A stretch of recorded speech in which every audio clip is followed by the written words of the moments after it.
मुझे लोभ ना आए, मुझ पर ऐसी कृपा करना मैं सदा अपने माता पिता की सेवा करता रहूं, मुझ पर ऐसी दया करना कि तेरा भजन मैं दिन रात बढ़ते क्रम में करता रहूं, दिन रात तेरा स्मरण करूं।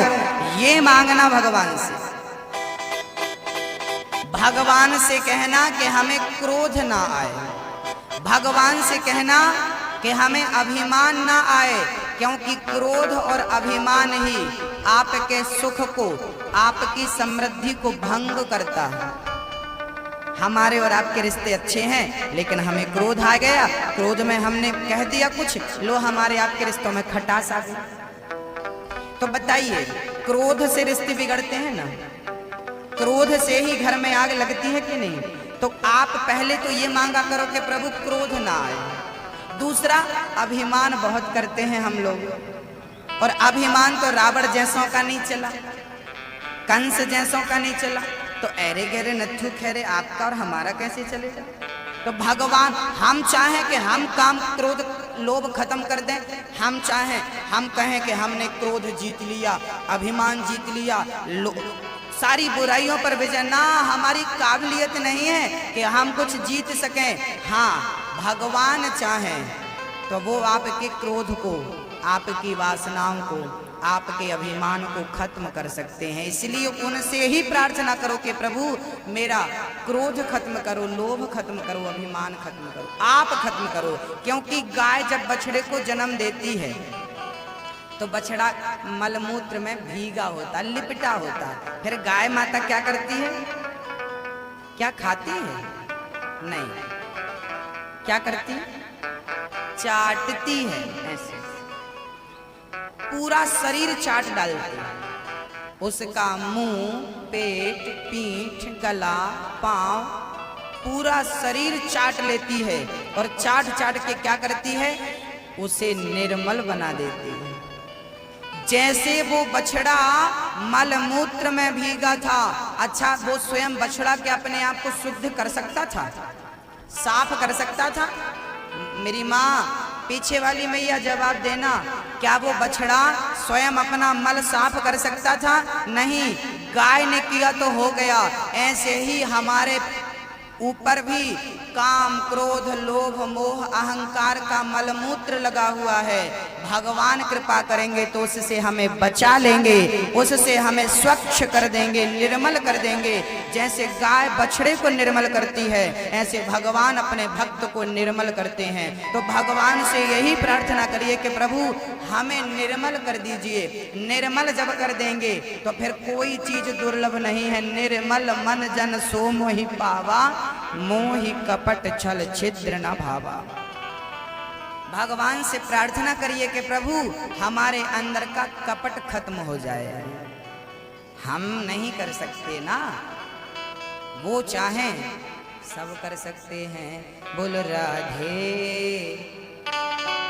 तो आज आप लोग यहाँ बैठकर जो मांगना है, जो कामना करना है, कर लीजिए। 7 दिन के पश्चात आप देखेंगे कि आपकी इच्छाएं पूरी होती हुई नजर आ रही हैं।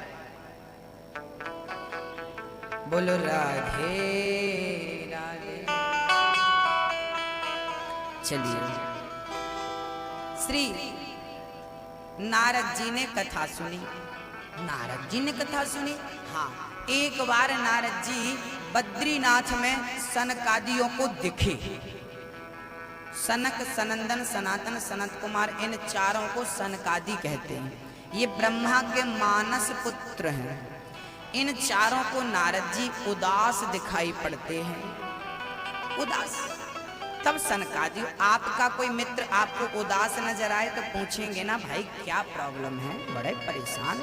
तो नारद जी परेशान थे, तो सनकादियों ने पूछा, भाई क्या बात है, परेशान क्यों हो? तब नारद जी ने अपनी परेशानी का कारण समझाया। मैं परेशान हूं। क्यों परेशान हूं? मैं एक बार मृत्यु लोक गया, पृथ्वी के समस्त तीर्थों में गया, लेकिन मुझे कहीं शांति नजर नहीं आई। कहां कहां गए? अहम तो पृथ्वीं यातो ज्ञात्वा सर्वोत्तमामिति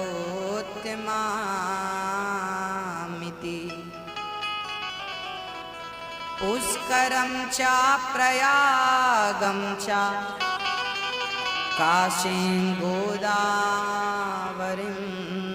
तथा।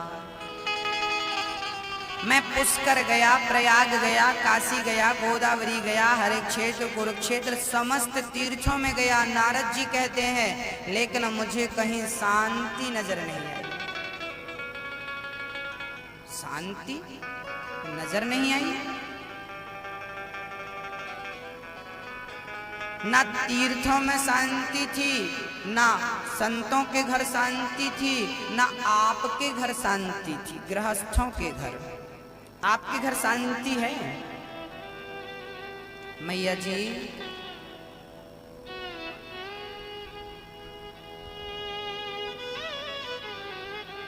आपके घर शांति है या नहीं? घर में पंखा है, कूलर है, एसी है, बेटा है, बेटी है, पति है, पत्नी है, शांति नहीं। एक दिन गुरुजी ने विद्यार्थियों से कहा बेटा शांति के साथ बैठो। एक विद्यार्थी बोला आज तो आई ही नहीं, वो आज तो आई नहीं, आज कैसे बैठे? शांति। आपके घर में भी लगभग सब कुछ है, पर क्या नहीं है? बूढ़ी ये देखो, ये मैया कह रही है शांति नहीं। बुढ़ापे में भी शांति नहीं, पता नहीं क्यों नहीं। शांति क्यों नहीं? क्योंकि कामनाएं ज्यादा है मैया जी। यदि आपके अंदर कोई कामना ना रहे, निष्काम, ना बेटा पाने की कामना, ना बेटी पाने की कामना, ना पत्नी पाने की काम, जो है ना धन पाने की, ना पद, ना जो है मेरे पास दाल रोटी है, पत्नी है, बेटा है, बेटी है, माँ है, पिता है, अब घर भी है, कपड़ा भी है, सब कुछ, अब कुछ नहीं चाहिए। फिरत सदा माया कर प्रेरा। अब थक गया, अब अपने चरणों में जगह दे दो। पुनरपि जननम पुनरपि मरणम पुनरपि जननी जठरे शयनम। बार बार के जन्म से, बार बार की मृत्यु से छुटकारा दिला दो। अपने चरणों में जगह दे। ये प्रार्थना करोगे शांति मिलेगी। रोना अच्छा है, पर कृष्ण के लिए रोना हो, राधा रानी के लिए रोना हो, प्रपंच के लिए हम ना रोएं, नहीं तो व्यर्थ है, व्यर्थ। भक्तों, नारद जी समस्त तीर्थों में गए, शांति नहीं मिली। गृहस्थों के घर भी शांति नहीं थी। क्या चल रहा था गृहस्थों के घर में? तरुणी प्रभुता गे श्याल को बुद्धिदायका। आज के जमाने में घर में नई नई बहुओं की चलती है। वृद्धों का लोग सम्मान नहीं करते। आप में से कितनी बहुएं हैं जो अपनी सास का सम्मान करती हैं? हाथ उठा के हमें बता दो एक बार। कन्हैया को बताओ, हमें क्या बताओगी? कौन कौन बहुएं अपनी सास का सच्चे दिल से सम्मान करती हैं? झूठ तो यहां बोलने ही मत। देख लो, इतने हाथ हैं, इतने लोग केवल सम्मान करते हैं, और बाकी लोग क्या करते हैं? गालियां देती रहती हो सास को, कम मरेगी बुढ़िया।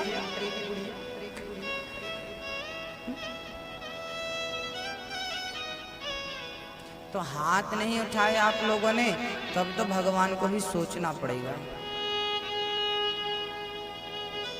वैसे आप लोगों ने हाथ इसलिए नहीं उठाया क्योंकि आप झूठ बोलना नहीं चाहते, क्योंकि सम्मान तो करते नहीं हैं, झूठा हाथ कैसे उठा दें, है ना? आप अपनी सास की सेवा नहीं करती, आपकी बहू आपकी सेवा नहीं करती। यही परंपरा अनादि काल से चली आ रही है। हमें सास की सेवा ना करनी पड़े, लेकिन हमारी बहू हमारी बहुत सेवा करे। भगवान हमें सास की सेवा मत देना, ऐसे घर में विवाह करना जहां सास पहले मर चुकी हो,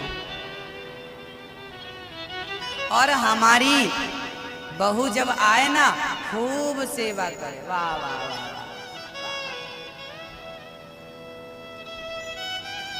क्या विचार हैं लोगों के।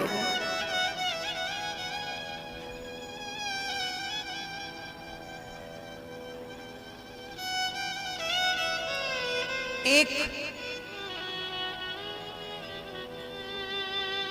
लड़की का बाप एक लड़की का पिता ऐसा लड़का खोज रहा था जिसकी सास ना हो। बहुत सारे अच्छे अच्छे रिश्ते आए, पर सास जिंदा थी तो शादी नहीं किया। उसे डर था कि हमारी बेटी जाएगी तो सास लड़ेगी, तो सास नहीं रहेगी तो झंझट नहीं रहेगा। वैसे एक दिन लड़की का पिता बहुत रिश्तों को देखने गया, कोई जचा नहीं। एक दिन अपने पार्क में गार्डन में घूम रहा था, उनका एक मित्र मिल गया। अरे कैसे हो? लड़की का पिता बोला थोड़ा टेंशन में हूँ, लड़की के लिए लड़का ढूंढ रहा हूँ पर कोई मिल नहीं रहा। तो उनके मित्र ने कहा मेरी पहचान में है एक बढ़िया। ना ना ना ना, हमारी शर्त है। शर्त ये है कि लड़के की माँ नहीं होनी चाहिए, माँ नहीं होनी चाहिए। हाँ ठीक है। उसने कहा हाँ हाँ तब तो बढ़िया, हमारी नजर में एक ऐसा है, हमारी नजर में एक ऐसा लड़का है जो आपकी लड़की से शादी कर सकता है, लेकिन उसकी भी एक डिमांड है, उसकी भी एक शर्त है। उन्होंने अभी तक अपने लड़के का विवाह इसलिए नहीं किया क्योंकि उनकी जो डिमांड है ना उस प्रकार का मिल कोई नहीं पा रहा। लड़की का पिता बोला अच्छा क्या डिमांड है उनकी? तो लड़के उस मित्र ने कहा कि एक लड़का है, उन्होंने डिमांड रखी है कि जिस लड़की की मां ना होगी, जिस लड़की की मां नहीं होगी उस लड़की से शादी करेगा, क्योंकि लड़कियां शादी के बाद जब देखो तो मम्मी जी कैसी हो। बन गया भोजन? क्या बना आज भाभी ने आपको खाना? अच्छा, लड़की भाभी से उम्मीद रखती है कि मेरी भाभी मेरी माँ की सेवा करे, लेकिन खुद अपनी सास की सेवा करना नहीं चाहती। कितना दुर्भाग्य। आप में से जितनी लड़कियां यहाँ हैं, मतलब हमारी वो माताएं जिनकी शादियां हो चुकी हैं, आपका बच्चा भी हो, आप सब चाहती हो कि आपकी माँ खुश रहे। भाभी को कभी कभी आप डांट देती हो, क्यों? अपनी सास को एक गिलास पानी नहीं दे सकती तू? माँ परेशान है, लेकिन खुद की सास मर रही, उसकी चिंता, खुद की माँ की चिंता है, सास की चिंता। अरे भाई, देश की हर बहू अपनी अपनी सास को खुश रख ले तो इस संसार की हर सास खुश हो जाएगी, और उसमें आपकी माँ भी है, आपकी माँ भी शामिल होगी। लड़की को ऐसा लड़का चाहिए सास ना हो। लड़की वाले की तरफ से, लड़के वाले तरफ से भी ऑफर आया कि माँ नहीं होनी चाहिए लड़की की, तो वो जो बिना माँ का लड़का खोजने गया था पानी पानी हो गया। बोले भाई ऐसे में कुछ नहीं होने वाला, समझदारी से सब कुछ होता। किस किस को मारोगे? एक सज्जन कह रहे थे गुरुजी हमें राहु परेशान कर रहा है, राहु केतु मंगल शनि की दशा चल रही है 7.5। हमने कहा यार शनि राहु केतु सब बिजी हैं, वो कहाँ तेरे को परेशान करेंगे, सब अपने काम धाम में लगे हैं। आजकल तो बहुएं परेशान कर रही हैं, शनि की दशा नहीं, बहू की दशा चल रही है। राहु की दशा नहीं, सासू माँ की दशा चल रही है। सास भी कम थोड़ी होती हैं। केवल बहुओं का दोष हो तो मैं बहुओं को कहूँगा, डॉक्टरी कौन सी कम है बुढ़ापे में? एक हड्डी की अकड़ती है। किस चीज की गर्मी है पता नहीं, ठीक से 2 रोटी नहीं खाती। अरे बहू ने दे दिया, प्यार से खा लो। एक तो बुढ़ापे में ना मुंह नहीं चलाना चाहिए। जिन बूढ़ों ने मुंह में लगाम रख ली वो बूढ़े बुढ़ापे में खुश रहेंगे, और बुढ़ापे में भी पंचायत कर रहे हैं। बुढ़ापे में 2 रोटी खाओ और प्रेम से भगवान का भजन करो। ना सलाह देने की जरूरत है। हाँ, कोई बेटा आपका सलाह मांगे, पिताजी काम कर रहे हैं, माँ जी काम कर रहे हैं, करें, सलाह मांगे तो दो, बिना मांगे सलाह देना। शास्त्र चाणक्य जी कहते हैं कि आपसे बिना मांगे आप किसी को ज्ञान दे रहे हैं तो आप सबसे बड़े मूर्ख हैं। आप कथा सुनने आए हैं तो मैं सुना रहा हूं, जबरदस्ती मैं आपको पकड़ पकड़ के कहूंगा। हाँ, कथा तो मैं पकड़ पकड़ के भी सुनाता हूं, लेकिन जबरदस्ती की सलाह नहीं देता। कोई मांगेगा सलाह तो देंगे, फिजूल में नहीं देते ना। हमारे ज्ञान की कीमत जब आप करोगे तब तो हम आपको ज्ञान देंगे। अब हमारा हीरा जैसा ज्ञान हम आपको हीरा दे दें और आप नाली में फेंक दो, अरे राम राम हमने हीरा दिया।